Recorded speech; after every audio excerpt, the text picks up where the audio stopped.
Welcome. You're listening to the 365 Firsts podcast, a show filled with stories of experiencing first times and all the fun, growth, unknowns, and excitement that go with them. It's also the place to get expert advice, motivation, and inspiration to get in on trying new things. And now, here's your host, the master of first times, and chick you're trying to keep up with, Ann Bernard. Our guest today is here to give you expert advice before your first time home brewing beer. Gary Glass has been the director of the American Homebrewers Association since 2006 and has been on the American Homebrewers Association staff since 2000. As the AHA director, Gary has worked to promote homebrewing and increase the popularity and image of homebrewing. The man really knows his home brew, so he is the perfect guest today to give you expert advice before your first time homebrewing.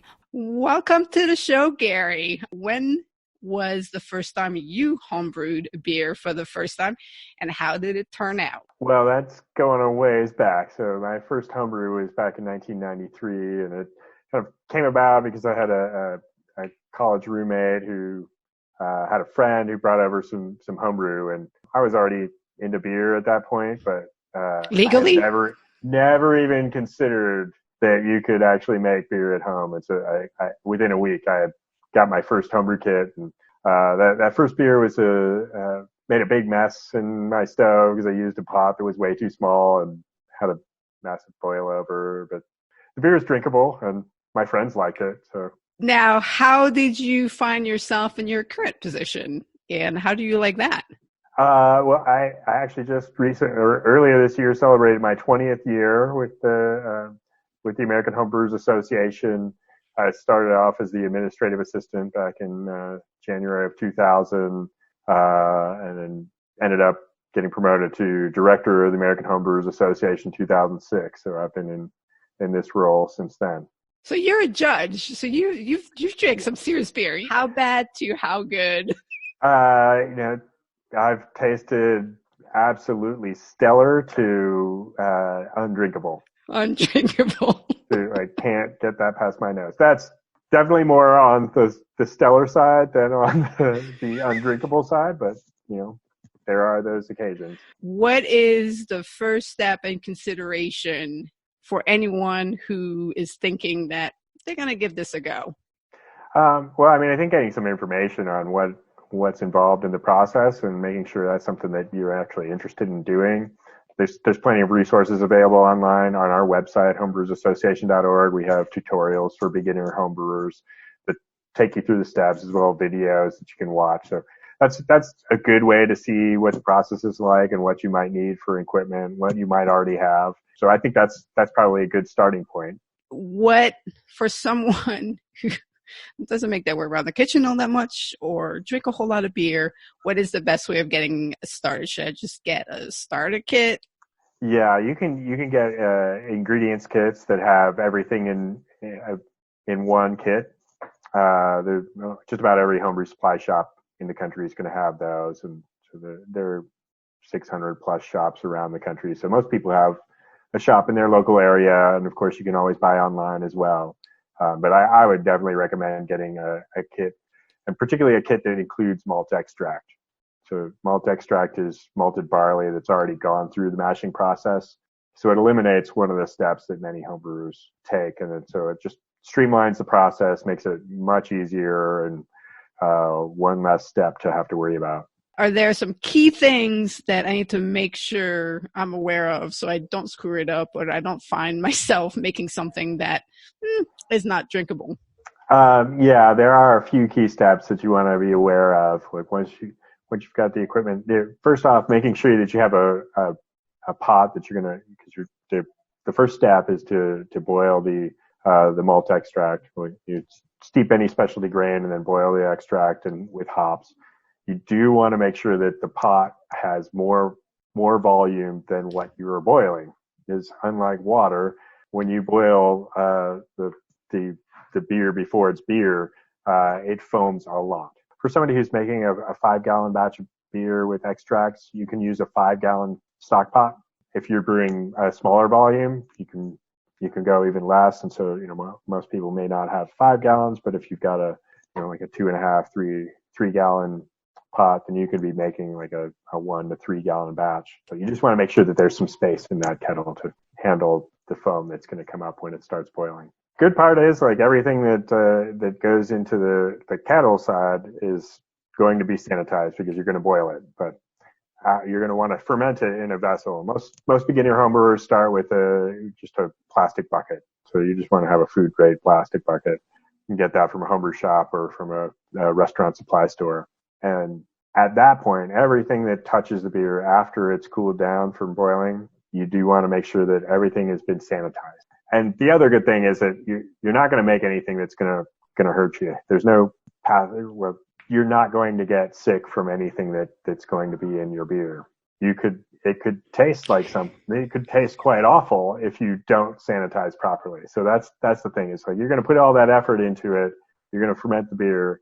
You want it to taste good. So just make sure you sanitize everything that touches the beer after you've boiled. How long does this take? Like, how patient do I need to be with this entire process? Am I making it? Am I boiling it and drinking it that night, or how does this work? Unfortunately, no. The turnaround time, it takes a little bit longer. The process of brewing itself is really maybe 3 hours, but then you do have to ferment the beer, so that takes at least a couple of weeks, probably 2 to 3 weeks, and then you bottle the beer another couple of weeks to condition the beer in the bottles. It's usually about a month or two. Okay, so now speaking of bottles, where am I finding bottles? Do I just use whatever I have? Do I use my old Corona bottles? Corona bottles are okay, except that clear glass is not as good as brown glass. The problem with clear glass is that ultraviolet light reacts with some of the hop compounds, and it creates that signature Corona skunk smell. Most people don't want that in their beer, so brown bottles are a better option, but you can reuse any store-bought bottles. You do want to make sure they're pop top instead of twist top. Twist top just don't cap very well, but you can definitely reuse them. I recommend just soaking the bottles in an ammonia solution, and it'll get the bottles squeaky clean, and the labels will float right off. Do you pour it? It has to be poured into bottles afterwards, like after. Well, typically with if you're a beginning homebrewer, you would use bottles because you do need to carbonate the beer, and so what's in the fermenter is not going to be pressurized. So it will produce carbon dioxide as part of the fermentation process, but that carbon dioxide escapes through an airlock or a hose. So what you do with the bottling process is you take that beer that you fermented, you add a little bit of sugar to it, and then you transfer it into bottles. And there'll be some yeast left in the beer, and that will re-ferment in the bottles and produce carbon dioxide. And so that's how you carbonate your beer. How many bottles of beer?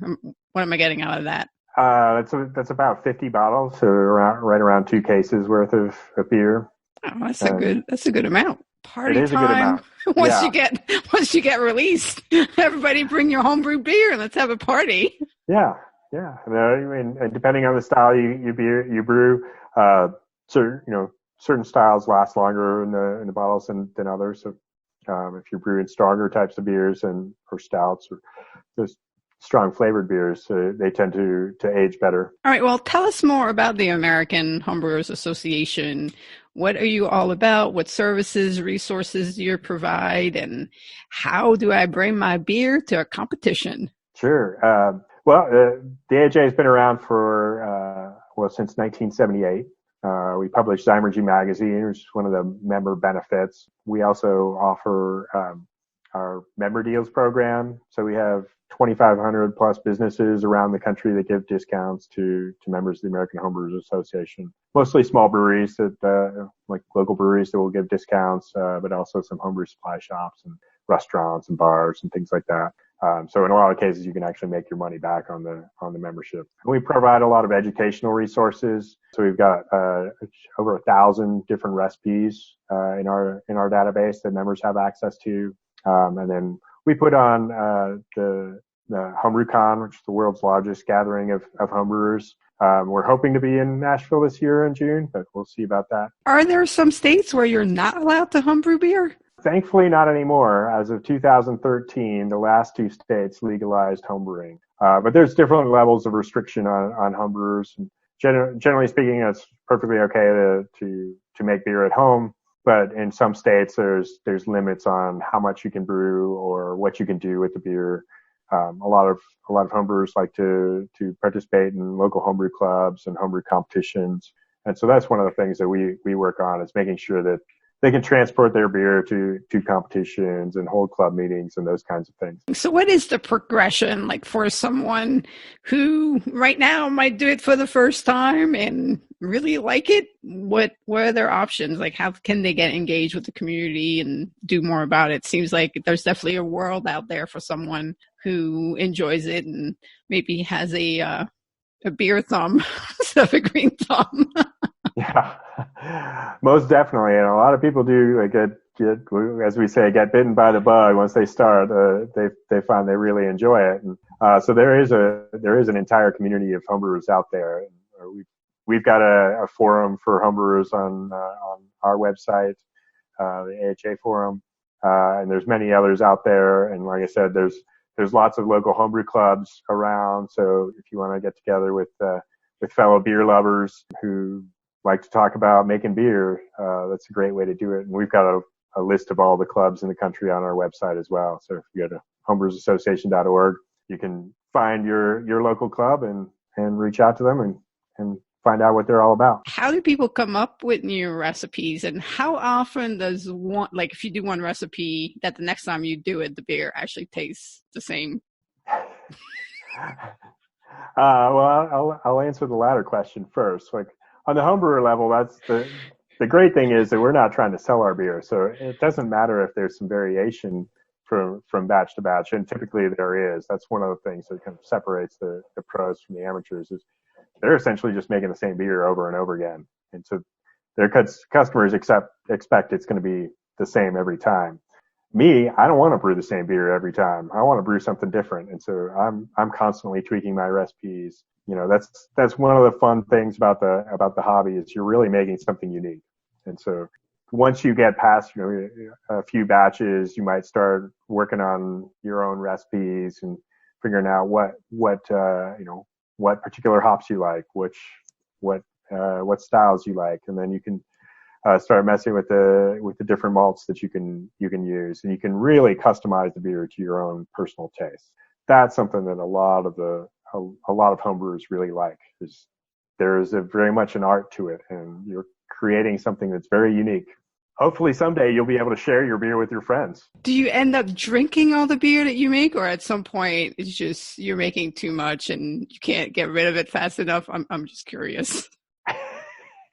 Well, I do drink a fair amount of my own beer, but I do like to share it with friends as well. So I've got the means to store my beer. I'm like full blown home brewer, so I've got a kegerator and got plenty of kegs and multiple fermenters going all at once. So I've always got something brewing. So how do people get in touch with you, become members of the association?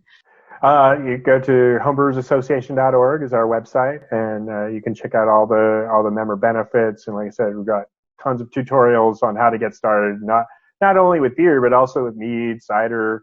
We've got stuff on making kombucha, you name it. If it's fermented, we probably got something covering it. So yeah, it's an awesome resource. And also our forum as well. Great place to get advice on how to homebrew. So I really appreciate you being on the show and teaching us and giving us some pointers on how to homebrew beer for the first time. Absolutely. My pleasure, Ann.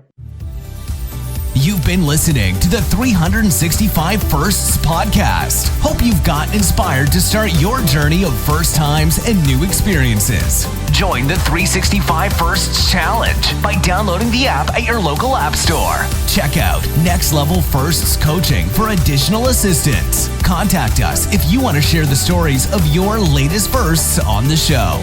Now, go get busy having new experiences.